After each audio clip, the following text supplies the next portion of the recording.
자, 얘도 정말 많이 출제가 되죠. 첫 번째 주제. 죽은 누이의 다시 누이의 죽음에 대한 슬픔과 종교적 승화.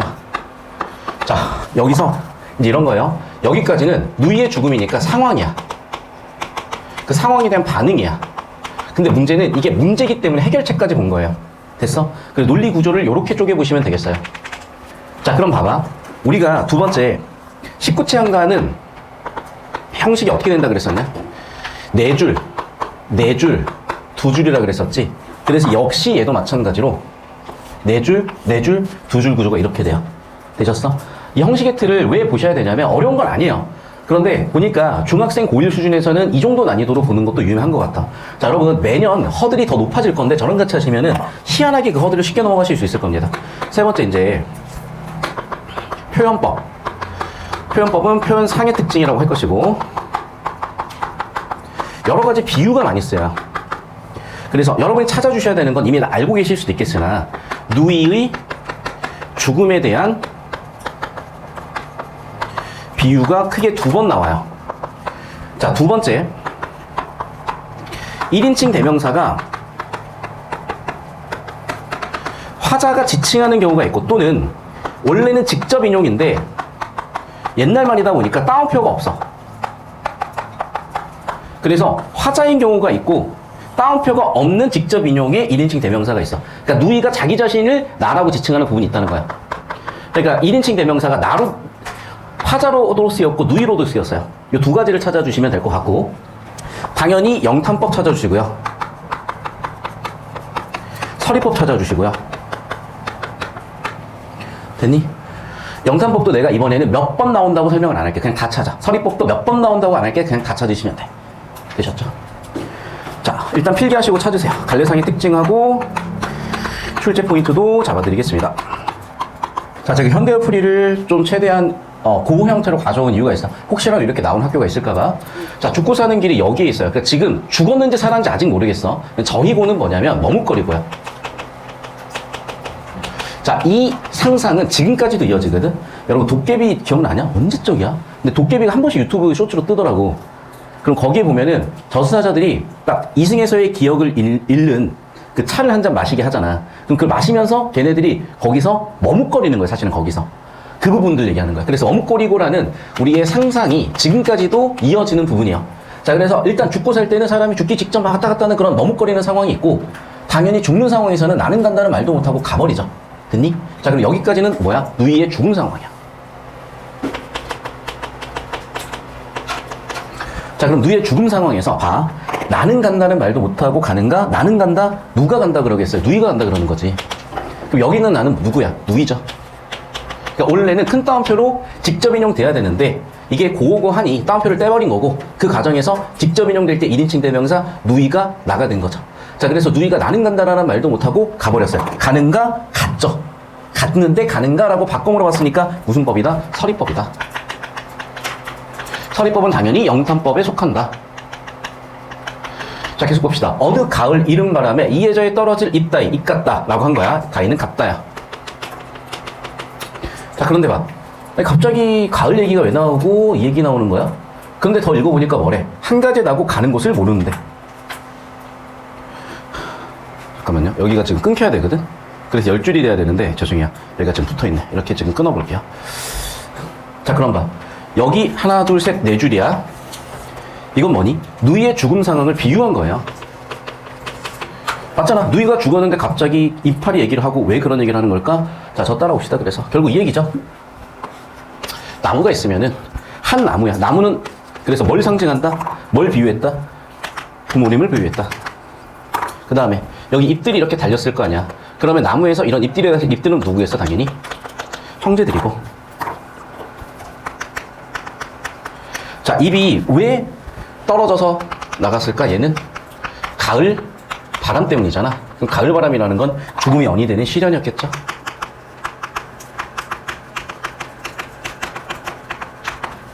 여기까지 되셨습니까?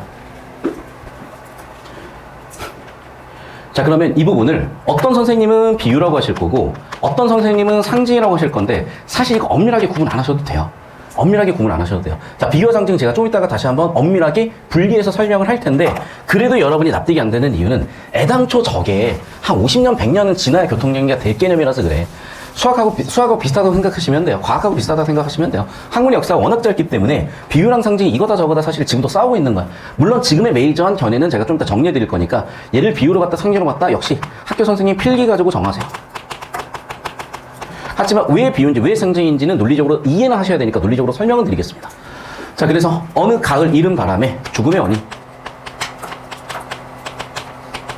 이에 저에 떨어질 잎같이 떨어진 잎은 누구야? 누이죠, 누이. 그리고 떨어졌다는 죽음이죠. 한 가지. 부모가 하나라는 얘기고, 가는 건 모른다, 가는 곳 갔다, 죽었죠. 죽어서 가는 곳 실제로 모르잖아. 그러니까 이해됐어? 자, 그럼 봐. 역시 형식상의 특징, 뭐가 있었어요? 낙구, 감탄사. 그리고 낙구 그 자체는 감탄사로서 뭐가 된다? 영탄법이 된다. 자, 여기도 마찬가지야. 가는 곳 모른다인데 모르는구나라고 어조변화 역시 영탄법. 기다린다라고 하면 되는데 역시 뭔가를 바꿔서 표현했으니까 역시 영탄법. 영탄법은 많이 쓰일 수밖에 없는 게 기본적으로 서정 장르가 감정 표출하는 장르이기 때문에 영탄법은 사실은 곳곳에 숨어 있어요. 그래서 이렇게 필기 잘 찾아주시면 되겠고 여기서 중요한 건 이제 미타짤의 의미야. 보나마나 서술형으로 미타짤의 의미를 쓰시라고 합니다. 출제 포인트 첫 번째는 뭐냐면 미타짤의 의미야. 자, 제가 수업 시간에 몇 차례 설명드려서 간결하게 정리할게요. 자, 우리의 사고 체계는 일단은 저가 뭐 감히 얘기할 바는 안 되지만 대부분의 경우에는 크게 두 가지로 설명을 해. 이게 작년 고1 3월 교육청 모의고사 소재야. 그게 바로 정신분석학이고 모의고사 소재로 나온 걸 설명할게요. 정신분석학에서 두 가지로 봅니다. 이렇게 한 5% 정도만 나와 있는 게 의식, 그리고 나머지 무의식이라고 보기도 해. 자, 두 번째는 뭐냐면 이렇게 보기도 해요. 이렇게. 표면적으로 드러나 있는 게 의식, 심층적으로 이렇게 들어가 있는 게 무의식. 이 지문을 꼭 한번 보시긴 하셔야 돼요. 자, 그럼 봐, 이제. 그럼 우리 의식은 우리가 이제 의식하면서 살면서 느끼고 막 생각하고 이런 부분을 얘기하는 거고, 우리가 생각지도 못했지만 어느새 우리한테 영향을 주는 무의식들이 있겠죠. 자, 그러면 결국엔 이거야. 이게 의식이든 무의식이든 우리는 결국에는요, 사회적 영향을 주고받는 거거든?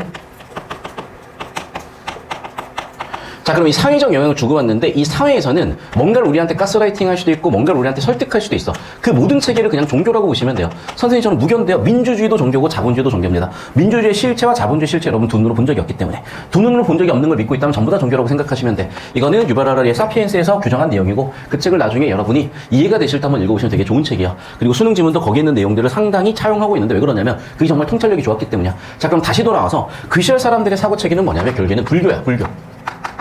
불교는 첫 번째, 인간을 윤회한다야. 두 번째, 그래서 죽음이라는 거는 굉장히 슬프지만, 하지만 슬프게만 볼 필요도 없다는 거야.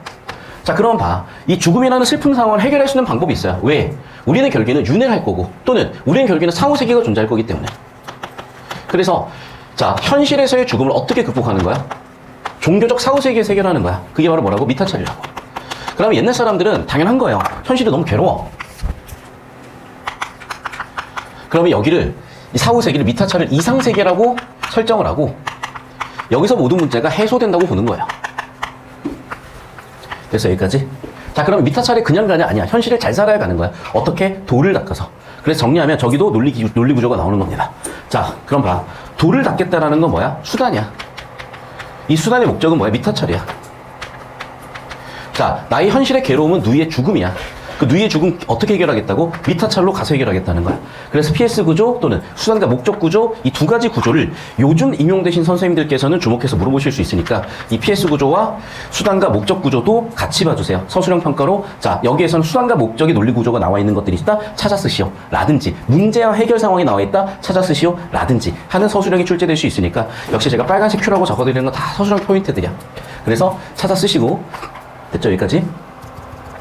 자, 두 번째 출제 포인트는 아까도 나와 있는 논리 구조입니다. 이 지문에는 문제와 해결책 구조, 세 번째 논리 구조, 수단과 목적의 논리 구조. 이런 것들은 전부 다 서술형으로 출제되기 딱 좋은 것들이니까 잘 정리 한번 해보시면 좋겠고, 자 이제 마지막으로 비유와 상징에 대해서 설명하고 이 작품에 대한 정리는 끝낼 텐데 좀 따라오고 있죠? 자 얘들아 봐, 비유라는 건요 상징이라는 건요 가장 큰 차이가 뭐냐면 원관념과 보조관념이 직접 드러났냐 안 드러났냐 유무야. 비유는요 둘 다 드러나야 되고요, 상징은 원관념 없이 보조관념만으로 표현하는 게 상징이야. 자 근데 문제는 뭐냐면 수학하고 똑같아. 자 얘들아 봐, 자 x의 해집합이, 자 x바 x는 6의 약수이다.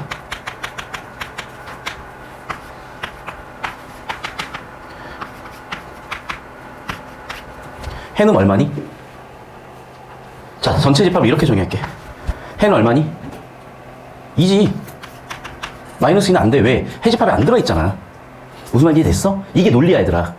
그래서 x의 해는요 플러스 마이너스 2예요. 틀렸어. 왜 틀렸어? 마이너스 2는 해 집합이 없어. 정의가 안 돼 있다니까. 왜? 얘들아 너희가 중3 때 x제곱은 마이너스 1은 해가 있다 없다? 없다잖아. 근데 고1 수학부터 x제곱은 마이너스 1은 해가 있어 없어? 있잖아. 이해해? 즉 뭐가 다른 거야? 전제된 해 집합이 달라졌던 거예요. 범위가. 얘는 무슨 범위였어? 중3 때는 실수 범위였지. 고1 때는 복수 범위가 확장이 되잖아. 그러니까 복수 범위에서는 해가 있는 거고 실수 범위에서는 해가 없는 거잖아. 여기까지 이해돼? 그러니까 전제가 중요하다고. 그래서 이 부분도 마찬가지야. 그러니까 자꾸 이게 비유나 상징이나 싸우는 게 왜 내가 모자라다는 거냐면 범위를 안 정해놓고 싸우고 있는 거야. 자, 따라오세요. 범위를 여기로 보면 비유와 상징이야. 상징이야. 왜? 여기 어디에 누이 얘기가 나와. 그런데 범위를 여기까지 놓고 오면 얘는 비유야. 왜? 누이의 죽음 얘기가 나오잖아. 이해됐어? 그러니까 누이의 죽음 상황을 여기로 비유했다가 되는 거고요. 이것만 보고는 누이의 죽음 상황 자체가 주어지지 않았으니까 상징이라고 보는 거라고. 됐니? 다시 한번 얘기한다. 이런 범위로 보면 당연히 여긴 비유고요. 이 범위로만 좁혀보면 당연히 상징인 거야. 그러니까 이걸 상징이냐 비유냐 싸울 이유가 전혀 없어. 간단한 거야. 다시 한번 얘기한다. 얘만 놓고 보면 뭐라고요? 상징이라고요. 그런데 이렇게 놓고 보면 뭐라고? 비유라고. 이걸 선생님이 정하시겠지. 근데 이렇게까지 정하지 않아. 그냥 비유와 상징이라고 해버려요. 그러니까 그냥 외우는 수밖에 없는 거야. 그런 경우에는. 근데 내가 논리적으로 설명해준다 그랬지. 너무나 간단한 거야 사실. 됐어? 정리하시면 돼. 자 선생님 10초씩 잡아주시면 되고요. 필기 정리하십시오. 그래서 별일 없어 얘들아. 정말 쉬워. 정말 쉬워 얘들아. 그런데 이제 그냥 제가 원래 이제 수학 강사였고, 그래서 더더욱 좀 국어라는 과목을 바라보는 관점이 논리적이고 수학처럼 좀 명확하게 하려고 노력을 많이 했던 것 같은데, 당연히 이건 현실 세계에 있는 문제고 동시에 언어적 문제니까 수학처럼 논리정연하게 딱딱 떨어지진 않아요. 연역적으로 하나씩 끊어낼 수는 없어. 하지만 어쨌든 여러분 수업 들으면서 느낌을 잡아가시면 애매했던 그런 부분들은 많이 도움이 되실 거니까 필기 정리하시고